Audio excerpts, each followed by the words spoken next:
Welcome back to another video. A couple of weeks ago, we shared our entire basement studio tour. We spent the last 2 years converting our unfinished basement into an epic home studio with 5 filming sets. Link up here if you want to check out the entire tour.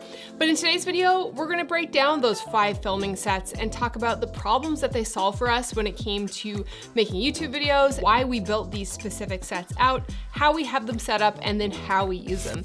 The key to having these 5 sets is that they're kind of always set up to a certain extent where we can kind of have an idea and start filming almost immediately without having to spend a lot of time setting up a shot. When it came to designing the space, it was really important for us to have a number of different sets that kind of fulfill different uses. So let's start with the slat wall set. This one here specifically, we built out to be the unboxing area. We haven't been doing a lot of unboxings, but we wanted a surface where we could do a top-down shot. The way we use this set is mostly kind of like a talking head video. You'll either see just me or me and Chris at this set.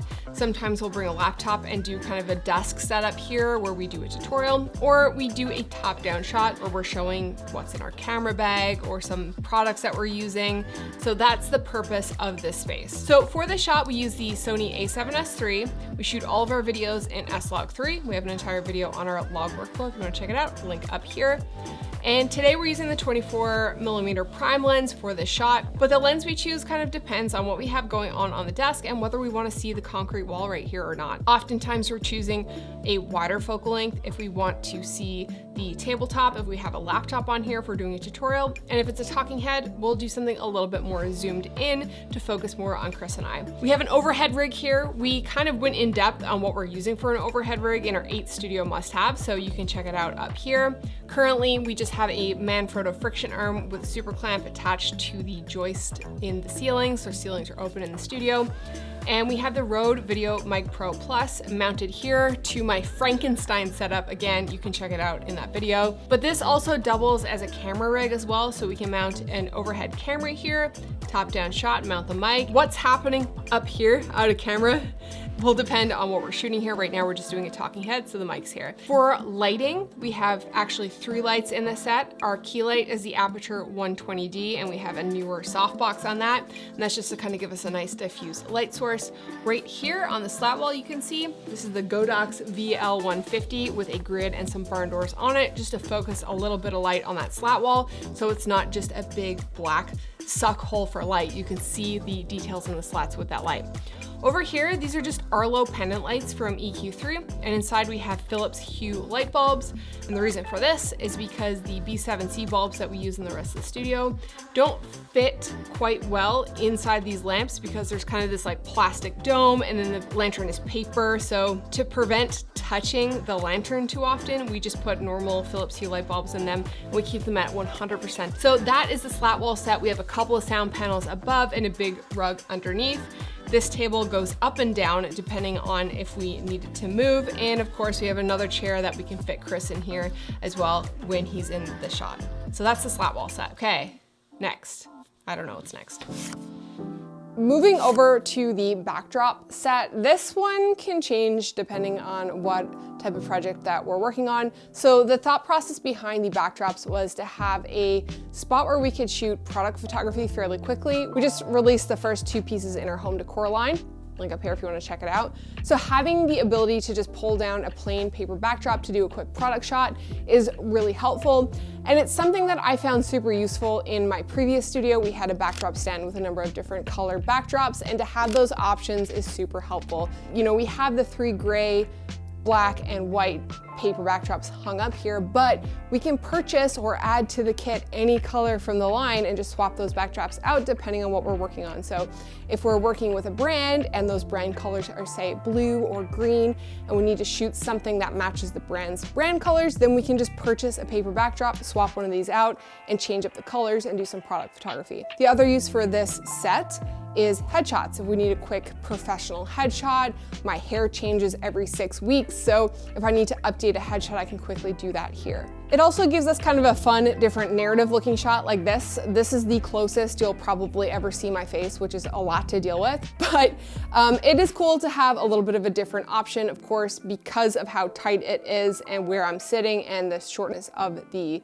ceilings, if I lean my head up, you're really gonna see that reflection in my glasses, so I have to be conscious of that. So we can go for a super close shot like this one here in this set, or we could go for more of a wider behind the scenes looking shot. And I actually kind of like this idea of a set where you're sitting outside of this paper backdrop, but you're seeing what's outside of the paper. You're seeing the light stands, the lights, you're seeing, you know, the pulleys on the arms of the paper backdrops here, and it feels a little bit more raw, rough, and behind the scenes, like you're in the studio with us versus seeing kind of a polished piece. So I think strategically that type of angle can work really well. Over here, we don't really have sound panels over this space. I could move the top-down rig over here if I wanted to get the shotgun mic right above my head, but I find for this, it's easier to use a lapel mic, and I'm using the D80W Lav Pro title. Shout out to Donna for recommending this mic. And we're using the Rode Wireless Go 2s with this lapel mic to wirelessly transmit that to the camera. For this tight shot, we're shooting a lot more telephoto here. So again, back with the A7S III, that's our main camera for all of our stuff for our YouTube channel. We're using the 24-70 here at 70 millimeters. We're zoomed in. We wanted to fill the background with this paper, but of course we could shoot wider than that if we wish, if we want to get that behind the scenes shot. And we've just turned that aperture light from the slat wall set over to this set. The kind of nice thing about having this light stand on wheels, it's super easy to move around. So I can just bloop, turn it over here, have a quick light setup, and then I've got a aperture light panel up here. So this is the Amaran P60X, it's got the softbox on it. And then over here, I've got just a normal floor lamp. It's the signal lamp from CB2. I don't think it's available anymore. And the Aperture B7Cs are inside that. So if I just shot off my key light here, you can see what those lights are doing. They're just highlighting my hair here and the side of my face here. All right, next one. All right, so this space is called the Drone Factory. And as the name suggests, it was built so that I could build drones here. It's kind of like a nerdy craft room. It's just, you can do all sorts of things here, like 3D print my wares, build my drones. This was actually kind of a multi-part project series that we made, so we'll link to that playlist up here. And it really just serves as a place for me to put all my crap because it was invading Becky's computer work desk and her office. So the space is actually not just for building drones and making stuff. It actually doubles as a filming set as well. And it just gives us a little bit more versatility from this whole studio space. It's kind of a combination of practical lights and studio lights. So as our key light here, we have an Aperture 120D with the lantern light modifier. This light's pretty versatile in a sense that we can just move it around the whole studio and light this space up. We can move it back to the other sets and light those spaces up. In the background here, you'll notice that there's some work lights, and these ones are a little bit hard to deal with sometimes because they are a constant output. There's no dimmer on them. They're just standard like Home Depot work lights that we bought. Luckily though, they don't flicker, so they're good on camera from that respect, but they're sometimes a little bit difficult to use just because you're stuck with that intensity. And right now, the Aperture 120D is on full bust as well, and this is the light ratio we get. It's pretty much 1-to-1. Instead of trying to rip the electronics apart and hack it that way and put a dimmer on them, we're actually thinking it might be easier just to get long strips of like gel material, you know, like photographic gels, put an ND strip over them and just dim them that way. So to be continued, but this is the set otherwise. So in addition to the practicals over the workbench, we have another practical here in this lamp. It's an Aperture B7C. And this is interesting because it is not only fully color temperature adjustable, color adjustable, and I guess intensity adjustable. It has its own backup battery, so it doesn't actually need to be plugged in, but it is plugged in right now. So this is matched, color temperature matched to the work lights on the bench over there, since those are the least versatile lights in the studio in this space. And the Aperture 120D is actually just gelled with CTO color temperature orange gels to match both these lights. Everything has a similar white point to it. Since all the lights are the same white now, we just do a custom white balance on a white sheet of paper and everything looks very neutral in the camera. So this space isn't treated as well as the rest of the studio where we made custom sound panels. We can link to that video up here. This is essentially just an open rafter ceiling area, hard floor. So we're using lav mics or lapel mics for this space just because the room isn't treated as well. And it's right under the laundry room. You could probably hear the dryer going right now. So this is the Drone Factory. Yes, we are recording. This is our classic podcast setup. We've already done an entire video on this set, so we're gonna spare you a lot of the details. If you want like a deep dive on this one, link up here. So since I'm reaching for this, let's start with this. This is an Aperture M9, and it is basically, what are you clapping for? You got it right. Which one's that? This one? Nope. That's right. Yeah. Clap for me. Boom. Boom. Oh, it's bright. So this light is normally, looks like that, wrong color temperature. So we hacked it by putting this in here. There we go. Practical. So as we mentioned in the entire podcast set video, we wanted the space to be like a living room. So we have it lit with studio lights so we can shoot it on camera with no flickering. So we have the M9 in the lamp as Chris showed us. As the key light, we have the Godox VL150 mounted to the ceiling with an aperture mini light dome on top. And then both of the lamps had those same B7Cs inside and they're all color temperature matched. Yeah, so right now we're recording audio with the Rodecaster Pro soundboard and 2 pod mics. We have 2 extra ones that we can use to have a 4-person setup for our podcast, but there are only 2 people in this house. Correct. Presently. We also have sound panels layering the ceiling. We made a video all about those. Link up here. We also have soft furniture over here and a rug on the floor just to help with a bit of sound. When it comes to camera gear, obviously we're shooting 3 angles, which is excessive, but it's actually a lot easier to shoot 3 angles for a 2-person podcast than just 1. Assuming that you're going to fake the camera angles by doing clip motion, like zooming in and... Exactly. So for my angle, this one here, we're using the Sony a6400 with the 50mm 1.4 lens. For our main angle, we're using the a7S III with the 16-35 lens at about 35mm. And the third angle is the a7R4 with a 24-70 2.8 G Master lens at 70mm. They're all on tripods, different brands, whatever we had around the house.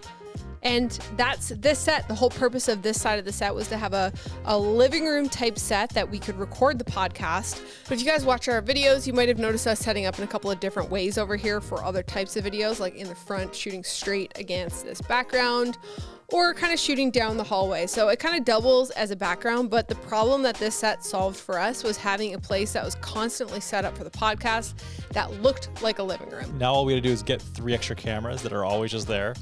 Yeah, So we don't have to set the cameras up. Never had to move the cameras. Yeah, exactly. That'd be have great. them come down in little stretchy arms. Oh my God, that would be a game changer. All plugged in, constantly, always on. Yeah.